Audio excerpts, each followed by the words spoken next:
ಏನು ಇವತ್ತು ಅದೇ ನಮ್ಮ ತಾಲೂಕಿನ ಹಿರಿಯ ಪತ್ರಕರ್ತ ನರಸಿಂಹಯ್ಯನವರ ವಾರ್ಷಿಕೋತ್ಸವ ಪತ್ರಿಕಾ ವಾರ್ಷಿಕೋತ್ಸವಕ್ಕೆ ತಾವೇನು ಹೇಳ್ತಾರೆ? ಸರ್, ಅವರು ಬರವಣಿಗೆಗಳು ಹೇಗಿರುತ್ತೆ ಅಂದರೆ ಒಂಥರ ಗುಂಡು ಹೊಡೆದಂಗೆ ಇರ್ತವೆ. ತುಂಬ ಅಚ್ಚುಕಟ್ಟಾದ ಬರವಣಿಗೆಗಳು ಇರ್ತದೆ. ಸೊ ಅವರು ವೈಯಕ್ತಿಕವಾಗಿ ಕೂಡ 74 ವರ್ಷನ ಪೂರೈಸಿದ್ದಾರೆ ಅಂತ ಹೇಳ್ತಿದ್ದಾರೆ. ನಮ್ಮ ಮೂಲಸ್ಥಾನೇಶ್ವರ ದೇವರು ಅವರಿಗೆ ಇನ್ನೊಂದಷ್ಟು ಆರೋಗ್ಯ ಆಯಸ್ಸು ಕೊಟ್ಟು ಅವ್ರನ್ನ ಕಾಪಾಡಲಿ ಅಂತ. ಸರ್, ಹಾಗೇನೆ ಇವತ್ತು ನಮ್ಮ ತಾಲೂಕಿನಲ್ಲಿ ಒಂದು ವಿಶ್ವಾಸ ನಿರ್ಣಯ ಅಂತ ಹೇಳ್ಬೋದು. ಜಿಲ್ಲಾ ಮಟ್ಟದ ಪ್ರಶಸ್ತಿ ಕೂಡ ಕನ್ನಡ ರಾಜ್ಯೋತ್ಸವ ಪ್ರಶಸ್ತಿ ಸರ್ಕಾರದಿಂದ ಕೊಡಲಿ ಅಂತ ಒಂದಷ್ಟು ಇನ್ನಿತರ ಹಲವಾರು ಗಣ್ಯ ವ್ಯಕ್ತಿಗಳು ಕೂಡ ಆಸೆ ಪಡ್ತಾರೆ.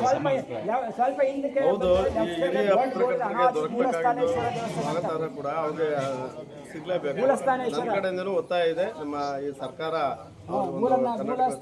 ಕೊಡಬೇಕು ಅಂತ ಹೇಗಿದೆ? ತಾವೇನು ಮಾತಾಡ್ತಾರೆ? ಸ್ವಲ್ಪ